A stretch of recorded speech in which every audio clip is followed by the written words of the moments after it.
өнөөдөр ер нь энэ Boscherus дээр нэг блого нэг талаар л ярих гэж бодоод байна л да. Тэгээд Boscherus.com гэдэг энэ бичээд орнгууд энэ Boscherus бол ер нь хамгийн сүүлийн үеийн энэ блогийн хөгжлийг агуулсан пост хийдэг ч юм уу тийм маш олон давуу талуудтай тийм блог байдаг. За оронгууд энэ эхлэх гэдэг your mail address гэдэг байгаа. Энд нь болохоор өөрийнхөө одоо mail хаягаа бичнэ. Ямар ч mail хаяг байж болно энэ. За энэ дээр болохоор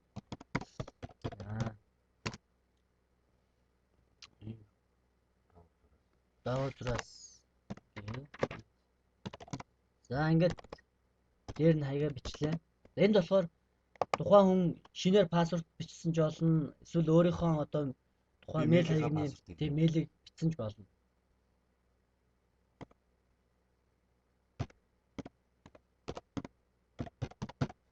За энэ username гэдэг нь болохоор одоо чиний тухайн блогчийн нэр, чи яг ямар нэрээр блог нээхийг хүсэж байна вэ тийм ээ? Одоо энд username дээр чи бичсэн нэр чинь л Boscherus.com гэсэн чи блогтой болно гэж байна. За энд нь болохоор хүн ихэвчлэн ер нь өөрийнхөө нэрээр яг блог нээвэл илүү ер нь ач холбогдолтой гэж үздэг л дээ. За энд ингээд тухайн нэрийг одоо энд ингээд туршилтаар хийж байгаа нэрийг бичээд үзье. За ер нь бол болж байна. Гөө болж байна гэж юм те. За ингээд цаашаа үргэлжлүүлье гэж. За ингээд нэр давхцаагүй учраас бол одоо тухайн блогийг бол нээгдчихлээ л те. Одоо энэ хүн бол одоо инх базар Boscherus.com гэдэг одоо энэ блогтой одоо хувийн энэ блого нээчлээ гэсэн үг. За блогийг удирдахдаа бол ер нь бол Boscherus бол энэ ингээд менеж буюу блого удирдах хэсэг. За энэ болохоор My Boscherus гэдэг нь блого харах хэсэг. За энэ болохоор дагсан ч юм уу тухайн тийм хүмүүс байна. Слайд шоу болохоор чиний блог дээр байгаа бүх зургуудыг слайд шоуд дээр тоглуулж харуулдаг. За лого бол мэдээж гарах. За энэ нь мэдээж чиний одоо бүгдсэн профайл энд одоо хүн болгонд харагдчихэдэг тийм ээ. За хамгийн түрүүнд хийх зүйл бол одоо энэ менеж хэсэг рүүгээ ороод блогийг яаж удирдах вэ гэхээр Boscherus бол бусад блогоос нэг давуу тал нь болохоор бас мэйлээсээ нийтэлж болдог. Одоо мэйл рүүгээ ухаандаа одоо юу гэдгийг Outlook ашиглаж байгаа үед интернетгүй байхад мэйлээ бичиж орчиход одоо интернет холбогдоход автоматар одоо блогт чинь нийтлэх жишээтэй ч юм уу те. За ихэвчлэн бид нар шиг одоо интернет байнга байдаг хүмүүсүүд ихэвчлэн яг хөө зүгээр веб уламжлалт аргаар бол пост веб гэдэг маягийн ихэвчлэн ашигладаг л да. За тэр рүү нь орохын тулд энэ post by web гэдэг энэ байж нэ. За энэ болохоор одоо тухайн блогт одоо нийтлэл бичих хэсэг нь байж байгаа. За энд мэдээж титл дээр мэдээж тухайн арчгаа бичнэ. Энд болохоор одоо текстүүд одоо юу гэдэг тухайн оруулах зүйлүүдээ бичнэ тийм ээ. За энд нь одоо би одоо блог бичээр шийдлээ ч юм уу тийм ээ. Хамгийн анхныхаа блог тийм. Блог надад маш их таалагдлаа ч юм уу тийм ээ. Ингээл юу ч бичиж болно. За Boscherus-ийн ахаад нэг даваа тал бол бүх төрлийн видеонуудыг авсгаж оруулж болдог давуутай. Аудио, видео, документ, Word-ийн документ, presentation гэж бүх юмд оруулж болдог маш давуу. Одоо upload image гэж тийм ээ. Ингээл оруулчихна. За post options гэдэг нь болохоор option дотор болохоор юугаа тохируулах вэ гэхээр энэ tag дотор бол тухайн одоо мэдээнийхээ сэдвүүдийг энэ tag маягаар үүсгэж өгдөг. Жишээлбэл нийтлэл юм уу, миний үзэл бодол юм уу, ажил юм уу тийм ээ. Ингээд оруулж өгч жишээтэй.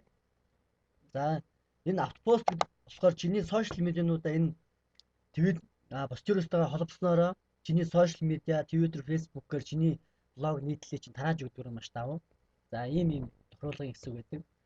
За эндээс энийг төрөд нь ингээд save гэж төр хадгалж орхиод.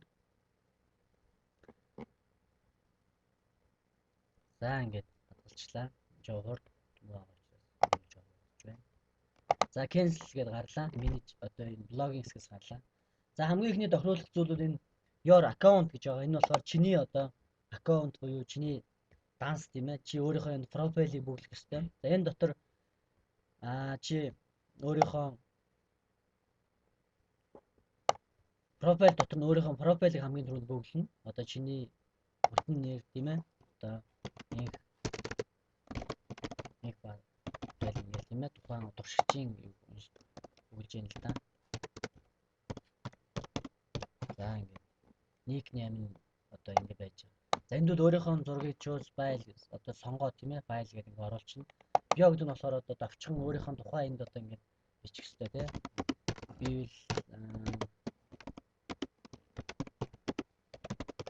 Ястгч студийн найруулагч тийм бичих шийдэж байна. За ингээд save гэдэнгүүт одоо чиний профайл хадгалагдана гэсэн. За чи одоо ингээ профайлаа хадгалагдсныг өөрийнхөө одоо блогийн хэсэг рүү my Bachelor's гэдэг хэсэг рүүгээ зүгээр түр ингээд new tab гэдэг нэг харж болно л да. Одоо чи ингээ хадгалагдсан байна. Ингээ зураг мургаа сольчихгүй энэ хадгалагдана гэсэн үг л дээ. За ерөнхий ингээ тохиолдлууд нь бол ийм тохиолдлууд байдаг. За өөр бүр нарийн тохиолдлын хэсэг үл энэ автопостын хэсэг гэж байдаг. Энэ автопост руу ороод энд өөрийнхөө сошиал медиануудыг шууд make change гэдэг ингээд татаад одоо Twitter ч юм уу хийгээд ер нь бол оруулаад ирдгээр ингээд тэр нь хамгийн сонирхолтой нэг Bachelor's тэрнгүүрээ их гоё байдаг л да. За энэ settings дотор болохоор бас пэйжүүд үүсгэж болдог. Дэд пэйжүүд одоо энд нь ингээд пэйжүүдээ нэмээд одоо юу гэдгийг миний тухай ч юм уу ажил гэдэг about me. Энэ нь болохоор дуртай линкүүдээ бас тавьж болдог. Линк. За энэ settings дотор болохоор ер нь бол юунууд гэж байдаг. Одоо тухайн одоо жишээлбэл энэ тухайн блогийн одоо дизайнаа сонгох ч юм уу тийм ээ. Ямар дизайн чам таалагддаг. Өөрийнх нь одоо Bachelor's санал болгож байгаа дизайныг энэ look and feel гэдэг хэсэг тохируулдаг. Жишээлбэл энэ эхний энэ дээр бол одоо энэ сонголтууд харагдаж байна л да дизайнууд. За эндээс бол тухайн блогч одоо өөртөө таалагдах тийм ээ. See more гэдэг ингээд ер нь бүгдийг нь ерөөд нь ингэж хараад аль нь чам таалагдаж байна тийм ээ. Ингээд тестэлж үзээд. За одоо энэ дээрээс за аль нь таалагдж байна тийм ингээд тухайн ингээ хараад. За нэг удаа энийг сонгоод үзнэ. За ингээд энэ хүн энэ таалагдлаа гэхэд энийг ингээд сонгонгууд одоо доор нь ингээд туршилт маягаар энэ доор нь харуулна л та. Доотлолт ингээд харуулна. За энэ харагдчих. Чиний блог ухаандаа нэг иймэрхүү маягаар харагдана л гэсэн үг л тийм.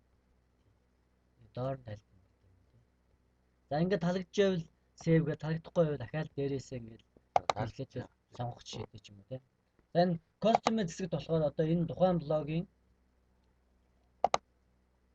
advanced хэсэгт болохоор энэ embed code нь байдаг юм.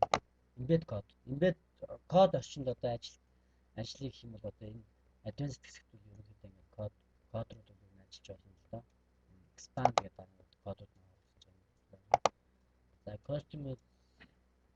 За ерөнхий нэг ер нь ойр зуурын хитэн тохиолдлууд бол ийм тохиолдлууд. Тэгээд явц дундаа бол та өөрөө ингээд энэ бүх менютын одоо оролдож үзээд тийм ээ.